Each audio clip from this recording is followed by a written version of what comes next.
in San Juan. Here's the captain, Phil Cainglet, using the hands of the blockers to tie this game. No, sorry, to get ahead. Their noses ahead, 16-15. And look at her letting pass through the block of UST, the blockers of UST. And that's not by chance, Oh. huh? Some people might think ang volleyball paluan, aksidente yan, mga ganyan. Sometimes it is, but most of the time, that is a directed shot. Right, and normally when you challenge blockers, ibig sabihin confident ka enough that you're the power behind your spike. Correct. Na mag-check man lang. Panatikla. Cainglet again. Panatikla again. Through the block. Well, that girl has never lacked power. Not holding back. Panatikla on this open hit through the blockers. Lusot. 16 all. Very competitive. Last two sets between these two schools. Ooh! And This just, time. yeah, just too high. That set was too high for Gretchen For Ho. Gretchen Ho. You're saying for Gretchen Ho because Yes. that's not her game. It was a difficult set to start with. Na medyo si Jem Ferrer wasn't in the best position Like to that. go for a running hit. Lazaro's there. Underhand set to Cainglet. Ferrer, wise to the second ball. Cainglet. This time she's getting checked. Panatikla down the line, puts it away. And a 2-point lead by UST. Maru Panatikla, just too powerful on that last one as we take a look at this down the line hit. Beautiful. Kalamba native. Nararatel kayo eh. Kasi alam nyo, hindi nyo magawa yung gusto nyo laruin. Nararatel kayo. Para kayo nag-uuramentado dun sa loob eh. Relax lang kayo. Para isipin ninyo, Phil, bago ka pumalo, tingnan mo yung posisyon. Sino blocker mo? Sa anong posisyon ng kalaban mo? Sinasabi ko na sa inyo kung ano ang posisyon nila eh. Pag dinidefensa sila eh. Ang problema sa inyo, pagdating doon, bahala na kayo eh. Makinig kayo minsan ha.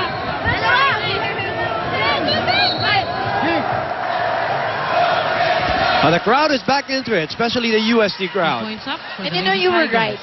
Ateneo was just defocused after that incident with Rhea de Maculangan. It wasn't the same Ateneo squad, just like the first set. Ang ganda eh. Sharp. Parang perfect, sharp, defense, offense. Right on the money, but now, Ganadong-ganado na tong UST, oh. nabigay yung confidence back to UST. This is what they want. They have a 3-point lead at a crucial point of the set also. Cainglet takes a look at that defense, but it was too high. Panatikla again, off speed. Phil, coverage by Lazaro. Back set, Tervasio, sent back. This ball is still alive. Free ball for UST with a 3-point lead. Oh! Jem Ferrer digging it, but Scrambling here. Cainglet not able to save that one. USC is the one now with playing with more confidence, and you can see that they've been attacking since the third set, since the second set. Yep. Surviving without Rhea de Maculangan. Yep. Another misreceived ball. I think the word that Coach Roger used is the perfect word. They're rattled right now. That's a bad set, but Panatikla adjusting, Mosey. That's right, and smartly just wiping it away. Well, look at Rhea enjoying it. I'm sure mas magaan ang sakit ngayon. Feeling mo. Nakaratel na kayo. Sa totoo lang, nararatel kayo. Ano may masisinasabayan mo ng bagsak yung bola? Paano may aahon? Bumabagsak ka, tuwid na tuwid yung katawan mo. Eh, niresipin mo lang naman yun.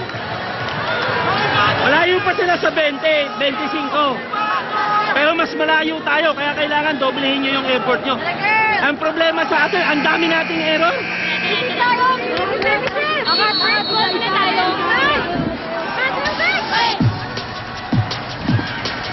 Look at that smart play by Panatikla. She knew she couldn't fully swing at that ball, so why go for it when you can swipe it? Medyo nauna yung approach niya. But then again, Getting that point off the swipe. Free ball for UST here. UST, the sharper team. While Ateneo has been scrambling just for possession. Look at that. Another chance for UST. Credit UST for being able to regroup right away after those exchanges. 6 errors by Ateneo in this third set so far, Mosey. 22-16, Oji Mamon applauding the effort. It wasn't pretty. It hasn't been for UST, but sipag. Ang, Yes, yun ano, eh. Masipag sila bumalik sa depensa and then go for offense. You can see na pareho lang naman eh. They've been dumping the ball, going for tips. Pareho ang nangyayari. But UST mas nauunang bumalik dun sa kanilang opensa. Like I said, Herbacio abandoning the jump serve, trying to be safe here. And that's a smart thing to do. Percentage muna, percentage service. Unti-untiin mo, point at a time. Kasi pag tinapon mo pa yung point na yan, you'll give UST another free point. Yeah. And on the other side, if you're UST, you of all teams should know that you cannot sit on a lead. After what happened against Lasal, you have to learn how to Yes. put away teams. And right now, Ateneo with 2 straight points. And that's why Coach Oji calls this time out. UST, score. Englet delivering again. Huwag mo ilabas. Ang blocker niya si Jem. May mismatch doon. Pwedeng bang-bang, pwedeng quick likod open lang. Porsyento na lang tayo. Ngayon kung mataas ang bola ulit, pwede mong diinan, frontline ka. Kaysa mag-jump set ka, diinan mo na lang. Okay? Pam, huwag kang matakot. Ha? Walang takot, ha? Yeah.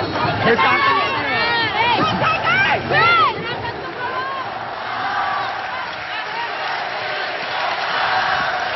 Medyo kumakapit ang Ateneo dito. 19 serving 22. Biggest lead was 7 for UST in this set. And from the time that you can see Coach Oji Mamon motivating the center and Pam, OMG, and Basho. The look of apology to the bench. She went for the safe serve, Yes, and but it still, floated out. And Coach Roger frustrated right there because they were in the middle of a rally. And now UST 2 points away from a 2-1 lead. Gem goes to Phil. It's been working. But UST has been good on their floor defense. Mataas. Ortiz. Herbacio was there from the back row. another chance for UST. And why not go to their most productive attacker so far? Maru Banatikla. Again, Maru delivering. Look at this approach, really way out, wanting to go for power, and she gets it off the block. The 10th best spiker in the league.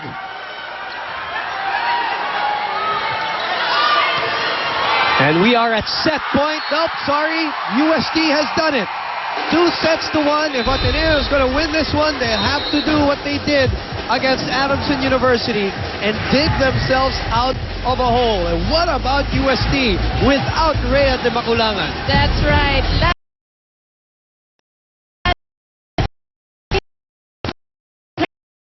Keeping the job. Keeping it simple. Yes. And 25-21, 25-19. Ateneo now has to do it the hard way. Let's see if they can pull it off again. Back in a moment.